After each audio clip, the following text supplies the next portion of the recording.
एक सरकारी इंजीनियर के घर ईडी की टीम छापा मारने के लिए पहुंचती है और वहां पे जो नोट देखती है उसे देख के ईडी का माथा घूम जाता है। ईडी की टीम मिलके भी उस नोट को गिन नहीं पाती और उसके बाद नोट गिनने वाला मशीन मंगाया जाता है। और आपको जान के हैरानी होगी कि इंजीनियर महोदय के घर से 11 करोड़ रुपए से अधिक का तो कैश बरामद हुआ है। और आप इससे अंदाजा लगा सकते हैं कि भ्रष्टाचार में लिप्त इस इंजीनियर के पास कितना ज्यादा अथाह संपत्ति होगा। पूरी जानकारी के ऊपर आएंगे, सब कुछ आपको विस्तार पूर्वक बताएंगे, लेकिन उससे पहले मेरा परिचय जान लीजिए। मेरा नाम है रजत और आप जनता जंक्शन देख रहे हैं। आप देख लीजिए एक इंजीनियर भी कितना बड़ा घोटालेबाज हो सकता है और कितना का घोटाला कर सकता है। इनके घर ईडी की टीम पहुंचती है, छापेमारी करती है और उसके बाद ईडी की टीम भी परेशान हो जाती है नोट को देख के कि भाई साहब इतना ज्यादा रकम, वो भी कैश में, कोई अपने घर में कैसे रख सकता है। सबसे पहले इन महोदय को देख लीजिए। इन महोदय का नाम है, ये इंजीनियर है पेशे से और इनका जो है नाम है तारणी दास, जो कि भवन निर्माण विभाग में चीफ इंजीनियर के पद पे नियुक्त है। और एक चीफ इंजीनियर के पद पे नियुक्त इंसान देख लीजिए किस तरीके से घोटालेबाजी और घपलाबाजी करता है। इसका पता जब सरकार को लगता है तो सरकार कहता है ना भाई साहब ये बहुत ज्यादा हो गया, इनको तुरंत सेवा से बर्खास्त किया जाए और इनके ऊपर विभागीय कार्रवाई बिठाई जाए। आपको बता दूं जो भवन निर्माण विभाग है वो भी इस कार्य का सराहना कर रहा है कि ना ये तो ठीक हुआ इनके साथ।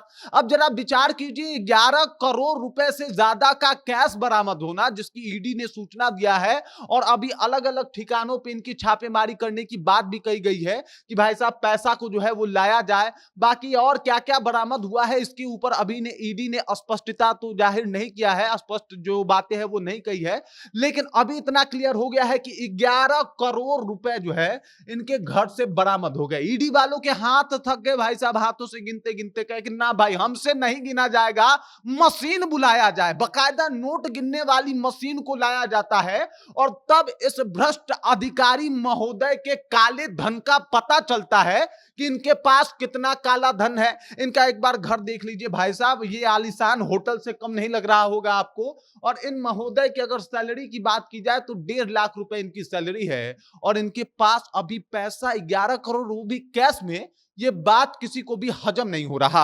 आपको बता दूं कि जो विभाग है इनके रिटायरमेंट के बाद इनके 2 सालों का सेवा विस्तार किया था कि भाई रिटायर्ड हो गए हैं लेकिन आपका काम बड़ा बढ़िया है, आप 2 साल और काम कर लीजिए। लेकिन ये महोदय तो पैसा छापने में ही लग गए। अवैध तरीके से पैसा जो है इनके पास आने लगा और ये करते क्या थे तो आपको बता दूं, ये इस तरीके से डीलिंग करते जैसे कि सर्विसेज और इंफ्रास्ट्रक्चर के जो जो इंफ्रास्ट्रक्चर लिमिटेड है उसमें ये क्या करते थे कि जो भी इनके साथ ठेकेदार की डीलिंग होती थी तो जो ज्यादा बढ़िया पैसा देता था, जिससे ज्यादा मुनाफा होता था, उसको जो है ये डील डन करके दे देते थे और इससे इनको खूब कमाई होने लगी थी। बाद में ईडी को पता चलता है, गुप्त सूचना के आधार पे ईडी इनके यहां धावा बोलती है, छापेमारी करती है और जब ईडी छापेमारी करती है तो उसकी भी आंखें फटी की फटी रह जाती है कि एक अधिकारी के घर 11 करोड़ कैश में मिलना ये बहुत बड़ा रकम है, ये बहुत बड़ी बात है। वहां पे जहां पे अभी देख लीजिए पूरा भारत कैशलेस हो गया है और आपको कैश में पैसा बहुत कम देखने को मिलता है, लेकिन इनके यहां 11 करोड़ तो सिर्फ कैश में बरामद हुए हैं। नीतीश सरकार ने तुरंत से इनको सेवा से बर्खास्त कर दिया है, विभागीय कार्रवाई की बात चल रही है। लेकिन ये है बिहार के एक और भ्रष्ट अधिकारी और एक और भ्रष्ट अधिकारी की सूची में ये शामिल हो चुके हैं। मतलब भ्रष्ट अधिकारियों की जब लिस्ट बनेगी तो उसमें इनका भी नाम जो है वो बड़े सुनहरे अक्षरों में लिखा जाएगा, तारणी दास, क्योंकि इन्होंने तार दिया है भाई, इस जिस विभाग के इंजीनियर थे उस विभाग को ही तार दिया है घपलाबाजी और घोटालेबाजी में। और देख लीजिए अब किस तरीके से एकदम जो पैसा का लूट है वो लूट मचाए हुए हैं। ईडी भी एकदम से सख्ते में आ गई है कि किसी के पास इतना कैश कैसे बरामद हो सकता है। हालांकि सरकार इसके ऊपर एक्शन मोड में है, लेकिन सरकार को ऐसे अधिकारियों के ऊपर अंकुश लगाने की आवश्यकता है, वरना ये तो पूरा लूट के भर लेंगे भाई साहब। इनके पास थोड़ा सा पावर आएगा एकदम दबोच लो, पैसा कमा लो। और आप तो साहब रिटायर्ड हो गए थे, आपको अब पैसा का क्या जरूरत था?